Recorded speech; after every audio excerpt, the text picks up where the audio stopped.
तो चलिए दोस्तों, आज हमारा टॉपिक है 1911 की चीनी क्रांति के क्या कारण थे और इसके क्या परिणाम निकले और 1911 की चीनी क्रांति क्यों हुई, इसका प्रमुख या तात्कालीन कारण क्या था, इसके बारे में हम आज पढ़ेंगे। तो 1911 की जो चीनी क्रांति है उसका जो प्रमुख या तात्कालीन कारण है वह यह था कि चीन में उस समय माचु वंश का शासन था। जो माचु वंश का राजा था वह बहुत ही निरंकुश और अत्याचारी था। वह वहाँ की आम जनता पर बहुत अत्याचार और शोषण करता था। इसके साथ साथ उसने चीन की अर्थव्यवस्था को सुधारने के लिए भी कोई प्रयास नहीं किए, क्योंकि माचु वंश ने चीन की अर्थव्यवस्था को पूरी तरह से डुबो दिया था या नष्ट कर दिया था। इसके साथ साथ माचु वंश के शासक ने यूरोपीय शक्तियों को भी चीन में व्यापार करने के लिए प्रोत्साहित किया तथा इन यूरोपीय शक्तियों ने अपने स्वार्थी हितों के लिए चीन का आर्थिक रूप से शोषण करना शुरू कर दिया था,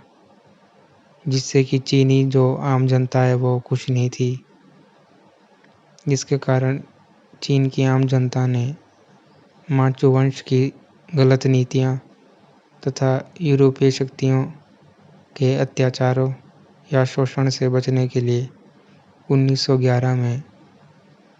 इसके विरुद्ध क्रांति या विद्रोह आरंभ किया। और इस विद्रोह का कारण माचु वंश का निरंकुश शासन या अत्याचार या यूरोपीय शक्तियों का चीन पर आर्थिक शोषण करना भी बना था। तो चीनी क्रांति के कई और कारण भी थे जिन्हें हम अभी आगे डिस्कस करेंगे। तो चीनी क्रांति का जो पहला कारण था वो वहाँ पर बढ़ती जनसंख्या भी था, क्योंकि वहाँ पे जनसंख्या तो बढ़ रही थी पर इतनी बड़ी जनसंख्या के लिए संसाधन जुटा पाना सरकार के लिए मुश्किल हो रहा था, जिसके कारण आम जनता ने वहाँ पे माचु वंश की सरकार के विरुद्ध विद्रोह कर दिया था तथा इस विद्रोह ने क्रांति का रूप धारण कर लिया था। तो जो क्रांति का एक और अन्य कारण था वह वहाँ पर आने वाली आपदा या भूकंप भी था, क्योंकि माचु वंश की सरकार ने आपदा और भूकंप से जो नुकसान हुआ है उसके लिए कुछ व्यवस्था या प्रावधान नहीं किए, जिससे कि आम जनता संतुष्ट हो जाए। और इस आपदा से आम जनता को बहुत नुकसान हुआ और सरकार ने कुछ उपाय या प्रावधान किए नहीं, जिसके कारण वहाँ की आम जनता ने इस वंश के विरुद्ध विद्रोह आरंभ कर दिया। तो तीसरा कारण यह है कि वहाँ पे बेरोजगारी जो है बढ़ रही थी, क्योंकि जो वहाँ पे शिक्षित लोग थे वो बेरोजगार घूम रहे थे। तो शिक्षित लोगों में माचु वंश की सरकार के विरुद्ध विद्रोह की भावना पैदा होने लगी। इस विद्रोह ने फिर क्रांति का रूप धारण कर लिया था। तो इसका जो एक अन्य कारण था वह यह था कि माचु वंश की जो सरकार की कमज़ोर आर्थिक नीतियाँ, कि माचु वंश ने जो चीन में समस्याएं आ रही थी उनको निपटाने के लिए जो नीतियाँ बनाई थी वो सफल नहीं हो पाई थी। तो चीन की आम जनता ने माचु वंश की कमज़ोर नीतियों के विरुद्ध विद्रोह आरंभ कर दिया तथा इस विद्रोह ने क्रांति का रूप धारण कर लिया। तो चीनी क्रांति का जो अन्य कारण था वह यह था कि माचु वंश की सरकार के द्वारा चीन की आम जनता पर कई प्रकार के कर लगाए गए, जबकि चीन की आम जनता उस समय कई तरह की मुसीबतों से जूझ रही थी, जिसके कारण चीन की आम जनता सरकार को कर देने के लायक नहीं थी या योग्य नहीं थी, जिसके कारण चीनी लोगों ने सरकार के विरुद्ध विद्रोह आरंभ कर दिया था। तो जो अन्य कारण था वो राज्य और केंद्रीय सरकारों में कई प्रकार के मतभेद या संघर्ष पैदा हो गए थे,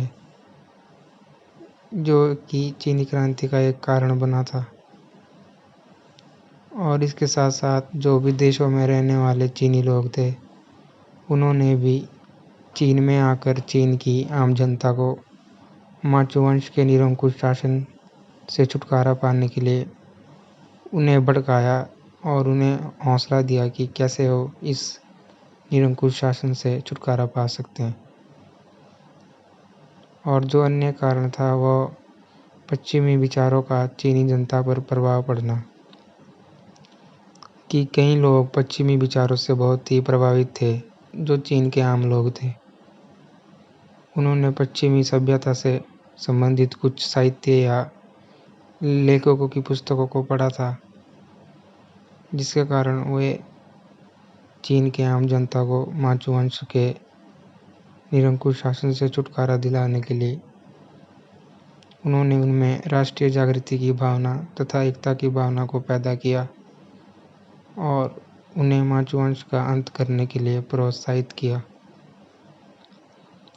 तो इसके साथ साथ जो माचो वंश के सरकार द्वारा चीन की आम जनता पर अत्याचार और शोषण करना भी एक चीनी क्रांति का कारण बना था, क्योंकि जनता माचो वंश के अत्याचार और शोषण से तंग आ चुकी थी, जिसके कारण उन्हें विद्रोह का सहारा लेना ही पड़ा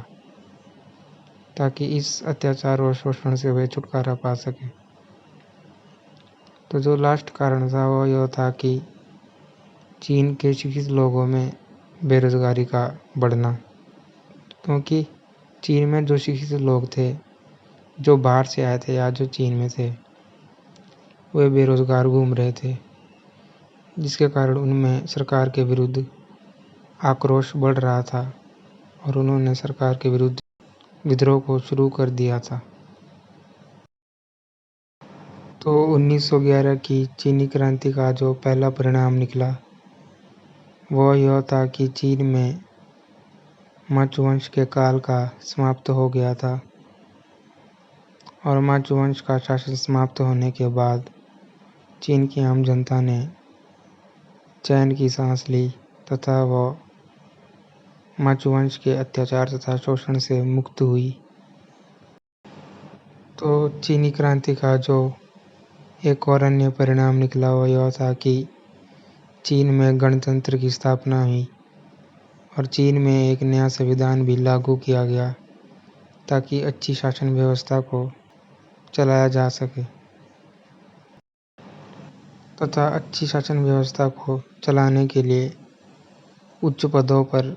ईमानदार और योग्य व्यक्तियों को नियुक्त किया गया ताकि प्रशासन को अच्छी तरह से चलाया जा सके। चीन की क्रांति का एक और अन्य परिणाम यह भी निकला कि वहाँ पर कई प्रकार के सामाजिक परिवर्तन देखने को मिले, जैसे कि पुराने विचार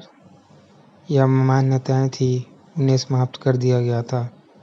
तथा लोगों ने अंधविश्वासों में विश्वास करना भी छोड़ दिया था तथा लोगों में एक नई विचारधाराओं का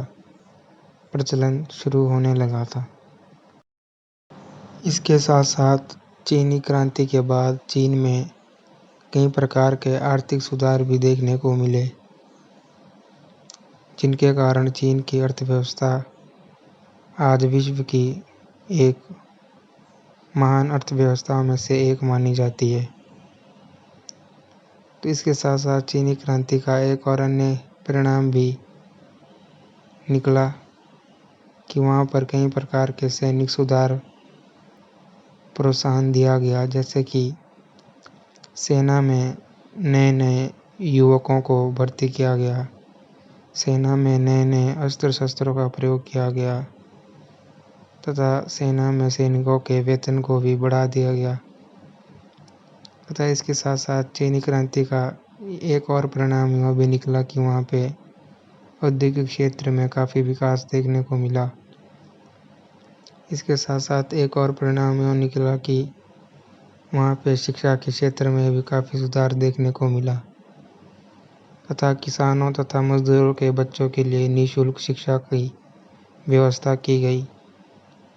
इसके साथ साथ चीनी क्रांति के बाद चीन में किसानों तथा श्रमिकों के लिए कई प्रकार के कानूनों एवं सुविधाओं की व्यवस्था भी की गई, जिसके कारण चीन के किसानों तथा श्रमिकों का जीवन स्तर और भी अच्छा हुआ। उनकी दशा में भी बहुत सुधार हुआ, जिसके कारण वे भी समाज में दूसरे वर्गों की तरह सम्मान से जी सके। तो ये था हमारा चीनी क्रांति के ऊपर टॉपिक। आपको कैसा लगा कमेंट करके ज़रूर बताएं। यदि आप चाहें तो स्क्रीनशॉट भी ले सकते हैं, ताकि आपको नोट्स बनाने में और भी आसानी हो। तो चलिए आपसे फिर मुलाकात होगी एक ऐसे हिस्ट्री के मज़ेदार टॉपिक पर। तब तक के लिए जय हिंद, जय भारत, धन्यवाद।